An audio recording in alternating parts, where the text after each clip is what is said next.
Well, welcome back to the Expressions of Destiny podcast, where faith, leadership, and purpose align. I'm Jen, and I'm really glad you're here today. If you listened to last week's episode, When Truth Enters the Room, then you already know we started a deeper conversation about honesty, integrity, and how systems respond when truth shows up. So today, we're building on that foundation.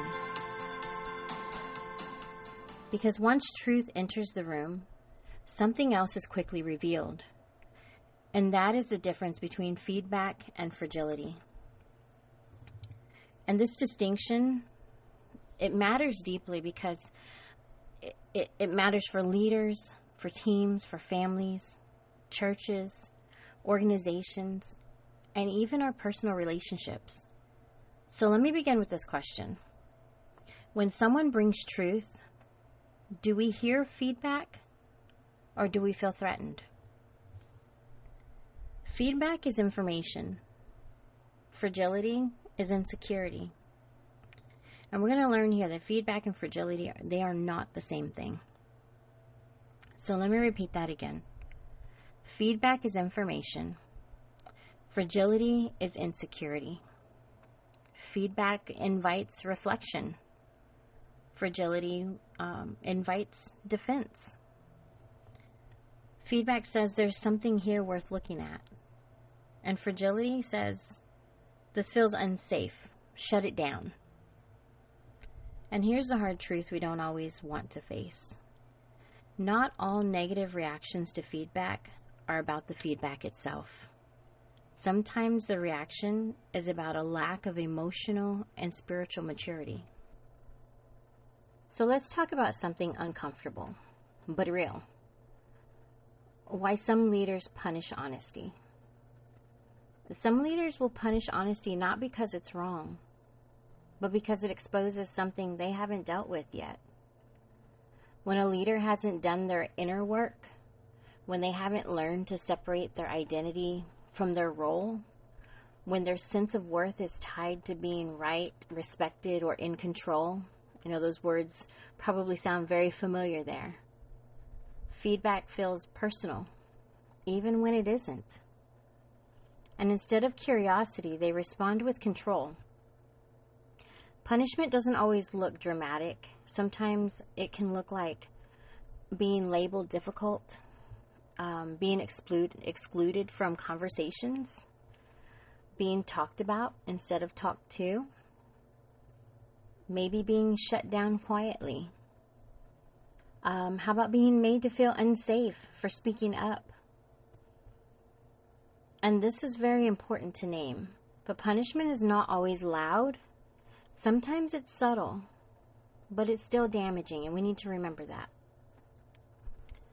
Now let's go back to something that I mentioned just a moment ago, where it said some leaders, we're talking about where some leaders punish honesty not because it's wrong, but because it exposes something that they haven't dealt with yet. And one of the first points that I made is when a leader hasn't done their inner work. That simply just means when they haven't taken a moment to look at themselves first.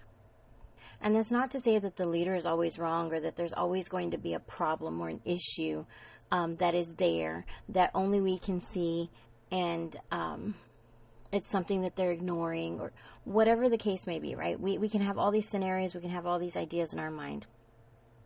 But the whole point is that as leaders, as individuals, even if you're not a leader, or maybe you think you're not a leader, in my heart, I believe that anybody can be a leader.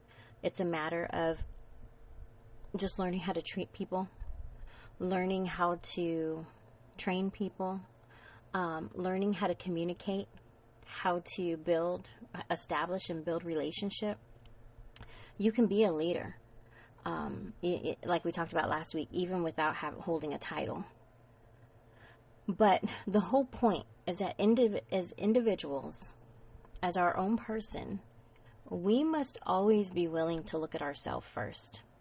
When an issue is brought up, when something is said, when someone comes at you with some type of, what they feel or believe is a truth, They may come to you and say, I notice that you don't really take the time to talk to people. You're not really trying to communicate with anybody. You're just, if somebody were to come to me, let's make this more personal. If someone were to come to me and say, Jen, you don't really take time for people. You don't spend time with them. You don't give them just a few moments of your time in the morning. You don't ask them how they're doing. I can either take that as a direct attack and just say, yes, I do. What are you talking about? I do it all the time. Or I can stop for just a moment and process what they're saying and say, you know what? Thank you for sharing that with me. Maybe I have kind of, slacked on doing these things that are very important to my team or very important to my people or my relationships or my friends or my family. Maybe I've slacked on that. Maybe I'm not paying attention. I'm too distracted. I'm working on so many other things. Do I really take time for the people that matter most in my life? Do I take time for those that are helping me, for those that are constantly there serving beside me? Am I taking time out for them? And I have to really stop and evaluate my own actions before jumping on someone else for just pointing out what they've seen, what they've noticed. And so we get very highly defensive, and we don't want someone telling us that we're doing something wrong. I found that in what I do on a day-to-day basis, and in how I try to help companies and leadership and teams in just having these conversations, it's very hard to really find a leader that wants to own those moments and say, you know what, maybe there is an issue or there are some things that I know I need to work on. Because if I'm telling the truth, and I am, is that the majority of the time it's the leadership that wants to point the fingers at their employees, at their team members, and make it all their fault for whatever it is that is happening within the organization, for whatever breakdown is happening, whatever that atmosphere is holding, whatever is going on, that culture, that breakdown of the culture.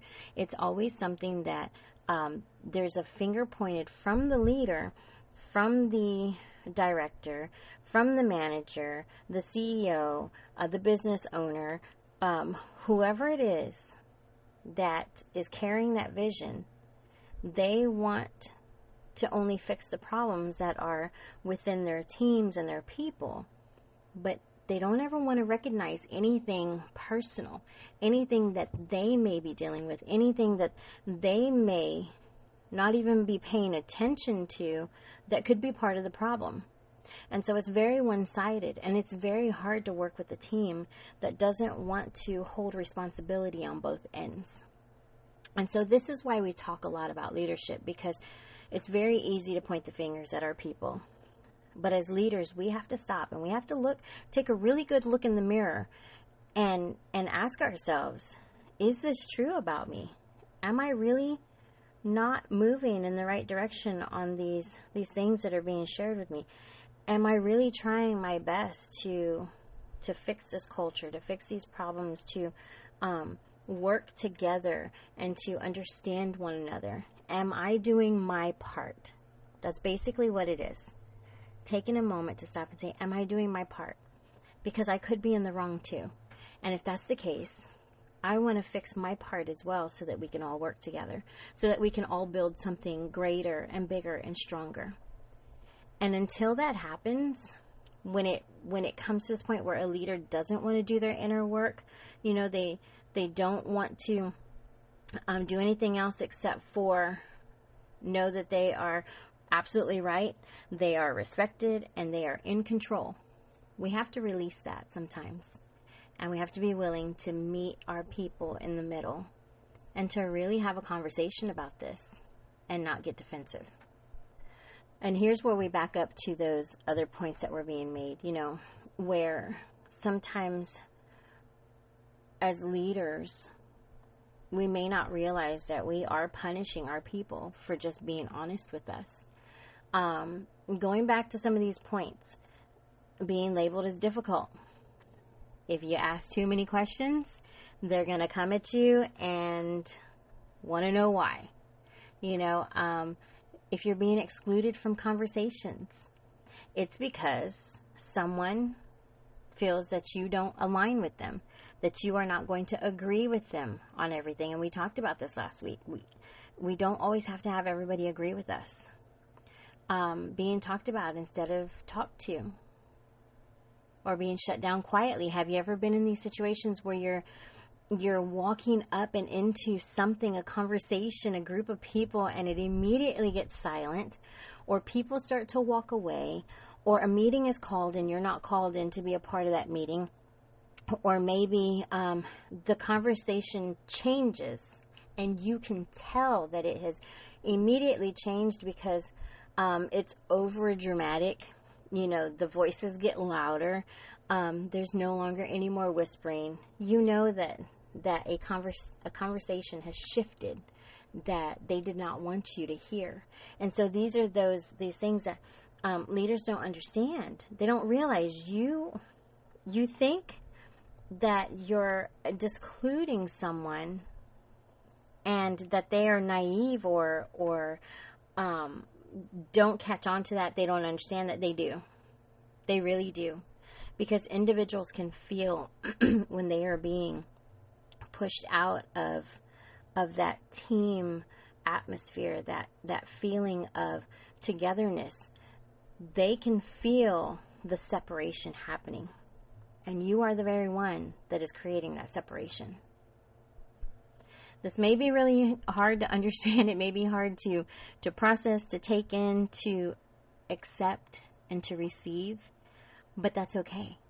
Because I'm not afraid to say it. I know I've been there. I have been there many times on both sides. As the leader and as the assistant. As the employee. As the individual who is there to help serve a purpose. To serve a company. To serve an organization. And in the leadership role. Where I've had to manage other people. I have seen both sides. And so, if anything, you're going to hear the truth from me.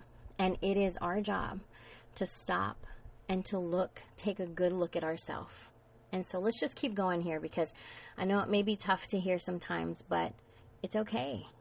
We have to stop and realign things that need to be put back in order, and in order for the right purpose. All right, so let's move on here. We're going to talk about fragility in leadership. Fragile leadership isn't always obvious. Fragile leaders may appear confident on the surface, but underneath, they're deeply, deeply reactive. We talk a lot about that. Reacting and responding. There is a huge difference. So they will be deeply reactive, meaning it's going to be an instant reaction. No time to think, no time to process, no time to watch our words.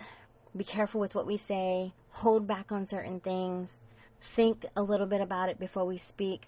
They are going to instantly, the words are going to come flying out of their mouth because they are reacting.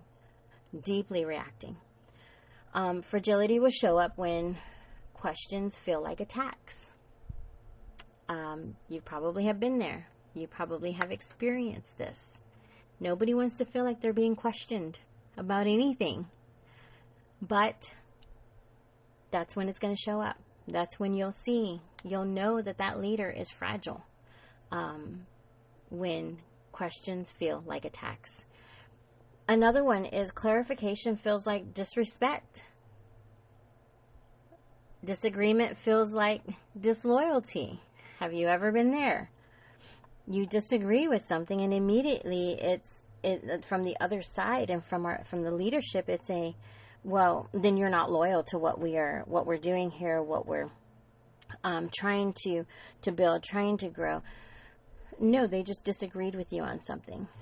This is an open door to have a bigger conversation, to have a caring conversation so that you can understand why they may disagree. Another one is feedback feels like rebellion. You give feedback and it's like you've rebelled against the entire organization. A perfect example of this is the company employee surveys that are sent out. I don't know if you've ever been there, but when there is a survey that is sent out asking about your honest feedback about the organization, about your leadership, about your immediate manager or supervisor, and everything is stated to be anonymous. But yet, somehow, we still feel like, oh, they're going to know who wrote this one. They're going to know who answered these questions. They're going to know who answered just like this. Why? Because you still have a team unit. You still have a certain amount of people. And the only thing that leader is probably worried about is trying to figure out who said what. Instead of just having an open conversation with the individual. Instead of sitting down one-on-one and saying, listen, be honest with me. It doesn't matter if you say something that maybe I don't agree with, or maybe I question, or might make me a little upset, but I would rather you be honest with me so that we can work through these things, instead of you feeling like you're not allowed to speak at all. And these feedback surveys, in my opinion, are some of the worst ways to find out what your employees think of you, because they're constantly sitting there trying to figure out how they're supposed to answer. I know this because I've had the conversations with people that I've worked in past years, decades. I mean, it happens everywhere. And so the same feedback that I get from these individuals in those moments is, I don't even know if I should answer honestly. I'm just going to mark, positive or somewhat positive all the way down, because I just don't even want to have to hear it. I don't want to have to, deal with someone getting upset. I don't want to have to deal with my supervisor having a bad mood all day because, somehow they just found out that half of their team doesn't agree with them, or doesn't appreciate them, or doesn't respect them, or whatever the questionnaire may be.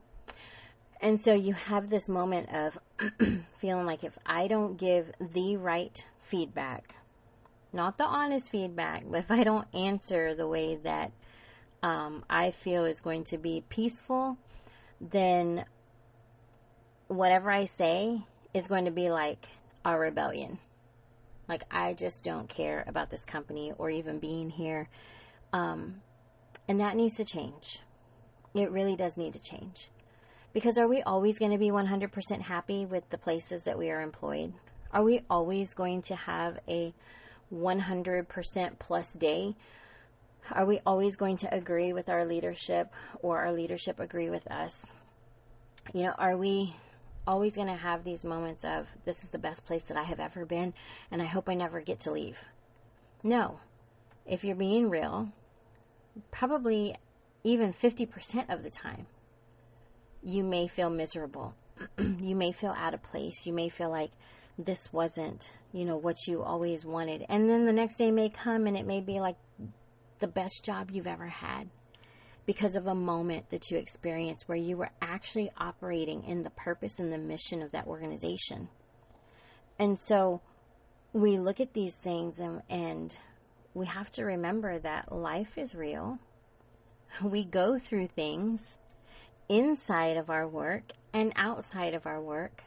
And if our management and our leadership, and even myself as a leader, if I do not feel that it is important to know my people inside and out, to only care about what's going on inside of this organization, but to never stop and say, how are you doing? How is life going? Is everything okay? Is there anything I can help you with? You look a little tired. You look a little stressed. Do you need to take a day off? Do you need some rest? Do you want to go take a break? Is there something that I can do for you?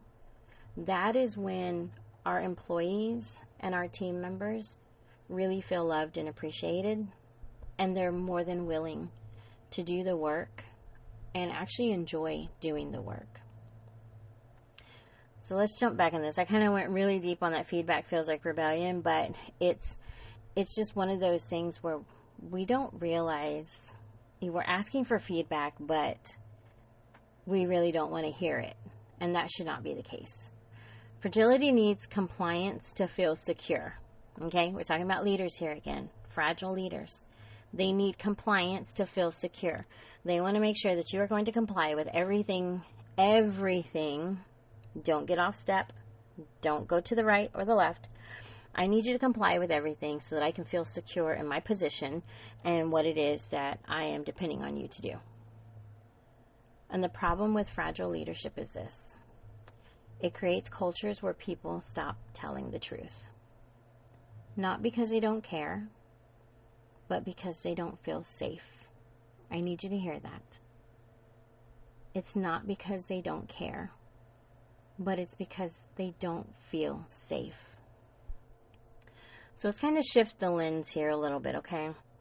We're going to talk about mature leadership because I want to give you both sides. I don't want to just talk about the fragile leadership, but I want to talk about what mature leadership looks like as well. Mature leadership responds very differently. Mature leaders understand that, number one, feedback is not failure. Number two, questions are not threats. Number three, growth requires listening. Yes, leaders still have room for growth. We have not arrived. We're not at a place where here we are and we're done and this is it for me, but you guys, y'all are still growing, so it's your job to grow. No, growth requires listening. As leaders, we still have a lot of room to grow. So just listen. Open your ears and listen. Stop trying to take over the conversation and state your facts and state what it is that you feel is the best way of doing things. Just stop and listen. Just hear someone out. Because you just might learn something new. You just might grow. Believe it or not. And then mature leaders understand that self-awareness is strength. Mature leaders don't rush to defend themselves. They pause. I'm kind of stepping out here sharing this a little bit, but it's okay because I will tell my story. But I had an instance one time where, I shared something on paper with someone, and I just very peacefully and calmly said, just go ahead and take some time to read through it, and we can revisit this. We can come back and talk about it later, but I want to give you some time to read and to process. And there were two individuals, and one individual was like, okay. And as I was walking away, they said, I'm going to go ahead and stay out here and take some time to read what you've written, and and then I'll see you back inside. And the other individual immediately snapped back. No, have a seat. We're going to talk about this right now.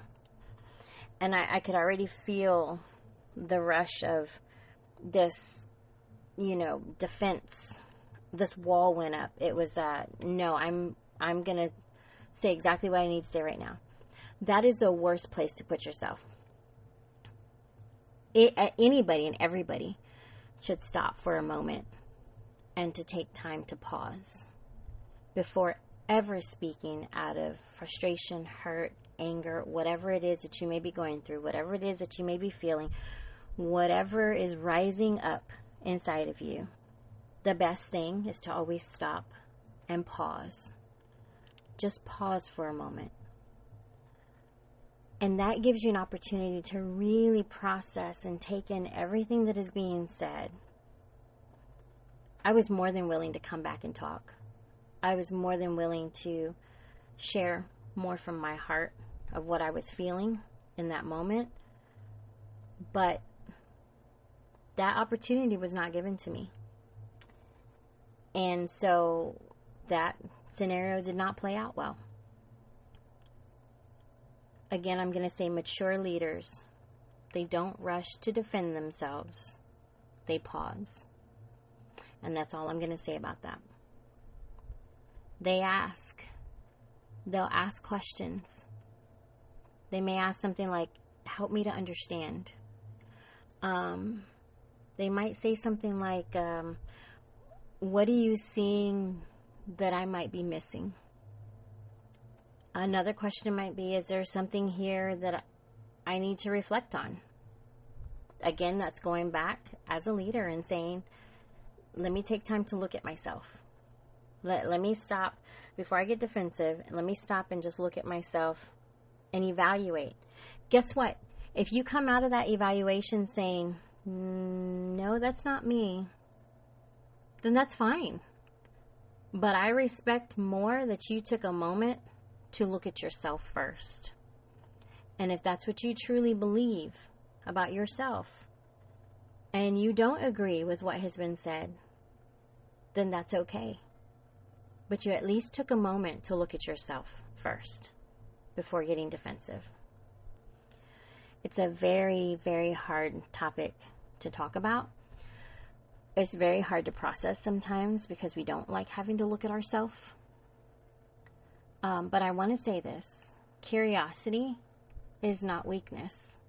Asking those questions, wanting to understand more, being curious about why these things are being said, why these things are being shared. It's not a weakness on your part. It's actually a strength. Curiosity is confidence. Taking that time to just, again, look at yourself. Because when you are secure in who you are, feedback doesn't shake you. Hear this very carefully. Feedback doesn't shake you. It sharpens you. Now let's bring faith into this, because this is where the real work happens. Faith-based leadership requires humility. Scripture reminds us that God resists the proud but gives grace to the humble. Humility doesn't mean that you're thinking less of yourself. It means being honest with yourself. Faith-based self-awareness will say, God, search my heart. It might say, show me where I need to grow. Self-awareness, a faith-based self-awareness, will say, reveal what I can't see on my own. When we invite God into our leadership, we stop being afraid of feedback because we trust that growth is part of the calling. Many people didn't know this. I don't even know if they ever recognized it or saw it, but there have been times in my life where I've been in so many different jobs, teaching, hospitality, nonprofit work, church and ministry, so many different things, okay? And retail is another one. And you have some positions where, you're up moving around, you're running, doing stuff throughout the entire day, and then other positions where you're at a desk all day long. I prefer the up moving around. I can't stand to sit at a desk for hours, but it happens sometimes. You just got to go with it. And one of the things that I would always do, and again, people may have never even noticed, but most people didn't know that I was upset. Most people really couldn't, I would say the majority of the people couldn't really tell if I was having a bad day. A lot of times they just thought that I was very focused, trying to get something done. But a lot of times I was upset.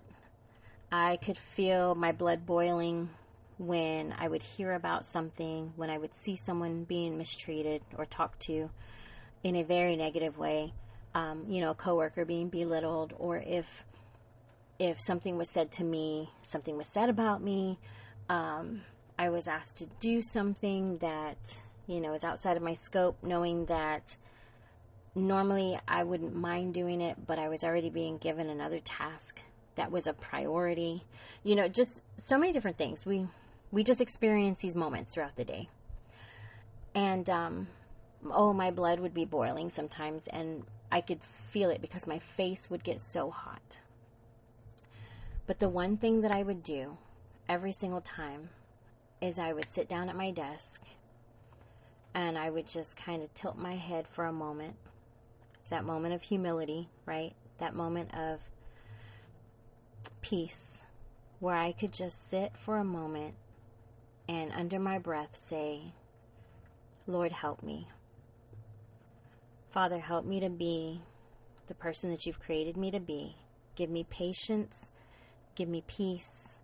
Give me love.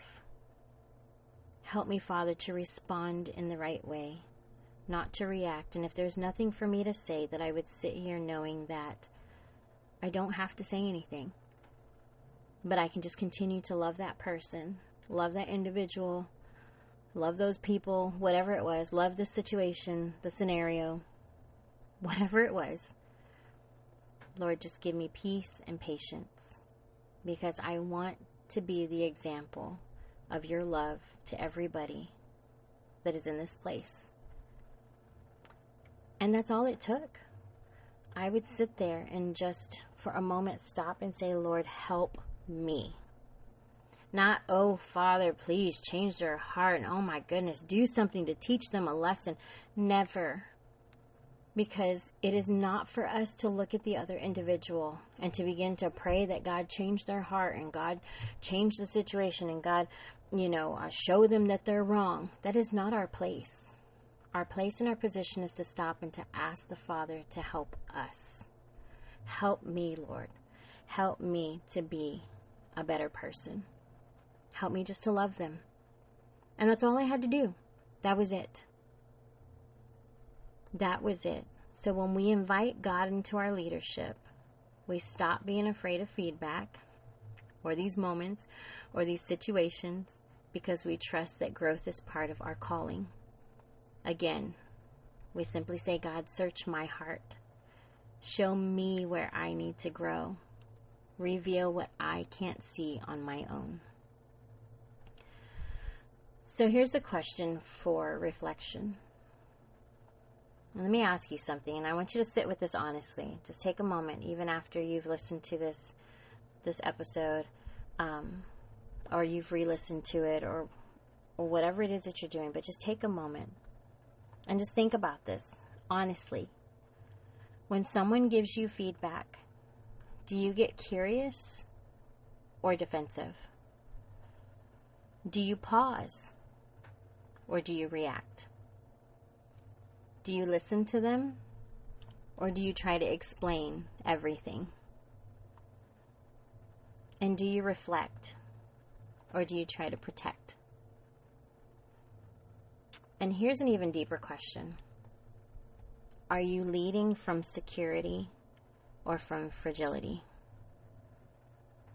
Because leadership rooted in faith doesn't need to dominate. It doesn't need to silence anybody or anything.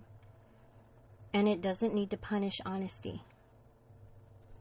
Faith-rooted leadership trusts that truth, handled well, produces growth. So for the listener who has been silenced, I also want to speak to the person who's listening, who has been on the receiving end of fragile leadership. If you were punished for speaking honestly, if you were labeled for asking questions, if your discernment made others uncomfortable, I want you to hear this very clearly. Your honesty was not the problem. Sometimes your courage simply exposed what someone else wasn't ready to face. And that doesn't mean that you were wrong. You need to understand that. It does not mean that you were wrong. It means the environment wasn't mature enough to hold the truth. So last week we talked about what happens when truth enters the room. This week we're naming what happens next. Truth reveals whether a leader can receive feedback or whether fragility takes over. And as we continue the series, we'll keep unpacking what it means to lead with integrity, maturity, and faith, especially in uncomfortable moments. Because the goal here isn't perfection. The goal is growth. So as you move through this week, I encourage you to reflect on this. Feedback is a gift, but only when we're mature enough to receive it. Ask God to strengthen your self-awareness. Ask Him to steady your heart. Ask Him to help you lead with humility, wisdom, and courage. And remember, curiosity builds trust, humility builds culture, and faith builds leaders who can grow. So I want to thank you for spending this time with me on the Expressions of Destiny podcast. If today's episode resonated with you, please feel free to share with someone who may need it. And be sure to subscribe so that you don't miss what's coming next. So until next time, keep living with intention, leading with faith, and walking boldly in purpose. God bless.